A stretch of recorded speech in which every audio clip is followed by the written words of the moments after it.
Chapter 3 Whispers in Shadow.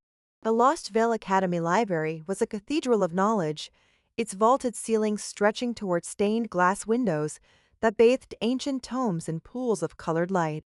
Alexei moved through the towering shelves like a shadow, her enhanced senses cataloging every detail with the methodical precision Joshua had drilled into her. 3 days had passed since her confrontation with Kaylin Vorsang, and she'd spent every free moment hunting for information about the missing students. Official channels were useless. The Academy's administration spoke in careful euphemisms about temporary absences and family emergencies. But Alexei knew how to read between the lines, how to track prey through more than just physical signs. She'd started with the basics. Who were the missing students? What did they have in common? Where were they last seen? The answers painted a troubling picture.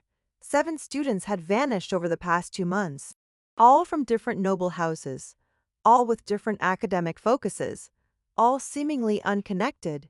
The Academy's official records showed them as withdrawn by their families, but Alexei's careful questioning of servants and lower-ranked staff told a different story. None of the families had actually requested their children's return.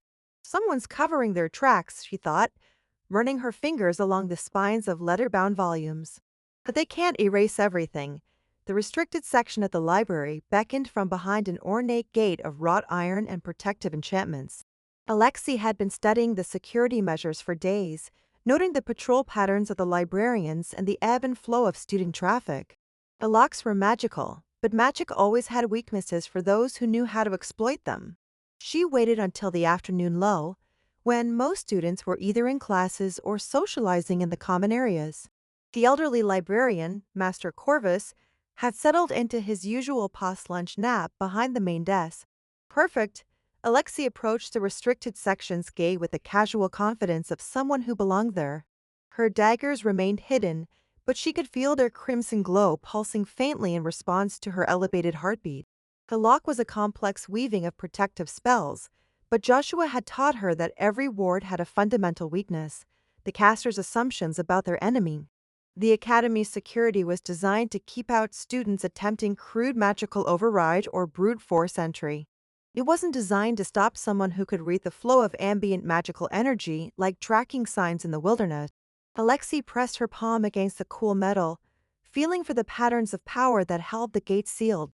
There, a tiny fluctuation in the ward's harmony, probably caused by decades of wear and minor repairs. She drew one of her daggers, letting just a whisper of her blood bond's crimson energy flow through the blade. The lock clicked open with barely a sound. The restricted section was a maze of towering shelves filled with texts that the Academy deemed too dangerous for regular student access. Alexei moved deeper into the maze, her enhanced senses alert for any sign of discovery. The air here was thick with the weight of accumulated knowledge and darker secrets. She found what she was looking for in a shadowy corner where dust motes danced in the filtered light. A small alcove contained a desk that had clearly been used as a secret meeting place, candle wax stains on the wood, faint scorch marks from hastily extinguished flames, and most importantly, scratch marks that suggested frequent use. Hidden beneath the desk, wedged between 2 supporting beams, was a leather journal bound with a lock that had already been broken. Alexei pulled the journal free and opened it, her silver eyes scanning the pages quickly. The handwriting was elegant but hurried, belonging to someone educated but frightened. As she read, her blood ran cold. Day 15. The ritual circle is almost complete. Marcus says the next convergence will give us the power we need to control a Class 4 Diener. I'm beginning to think this was a mistake, but it's too late to turn back now. Day 23. Something went wrong during the binding. The creature we summoned wasn't like the textbooks described. It was aware, intelligent. When it looked at me, I felt like it was seeing straight through to my soul. Day 30. 3 more have joined our circle. The power is intoxicating, but the dreams are getting worse. Last night I dreamed I was the one being hunted, and when I woke up, there were claw marks on my door. Day 35. This will be my last entry. If anyone finds this journal, know that we were fools. The Domans aren't just monsters to be controlled, there's something far worse. The thing we summoned is still out there, and it's growing stronger. It whispers to us in our dreams, promising power in exchange for. The entry cut off abruptly, as if the writer had been interrupted. Alexei flipped through the remaining pages, finding only blank paper and a few scattered symbols that made her skin crawl. The journal was signed at the bottom of the final entry. Elena Blackthorne, 3rd year, House of the Silver Rose. Elena Blackthorne. The name appeared on Alexei's mental list of missing students. A soft footstep echoed through the restricted section, and Alexei's head snapped up. Someone was approaching, moving with the careful precision of someone trying not to be detected. She slipped the journal inside her leather armor and drew one of her daggers. The crimson glow dimmed to barely a whisper.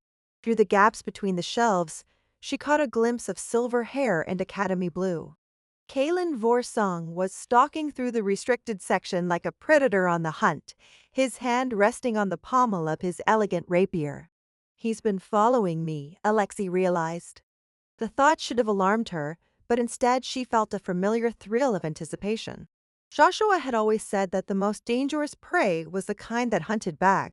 She moved through the maze of shelves with the fluid grace of someone born to the hunt, staying just ahead of Kalen's search pattern.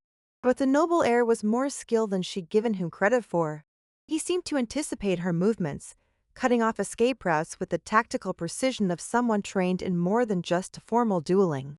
"I know you're here," Kalen said softly, his cultured voice carrying easily through the silence. "And I know you're up to something. The question is whether you're merely a common thief or something more dangerous."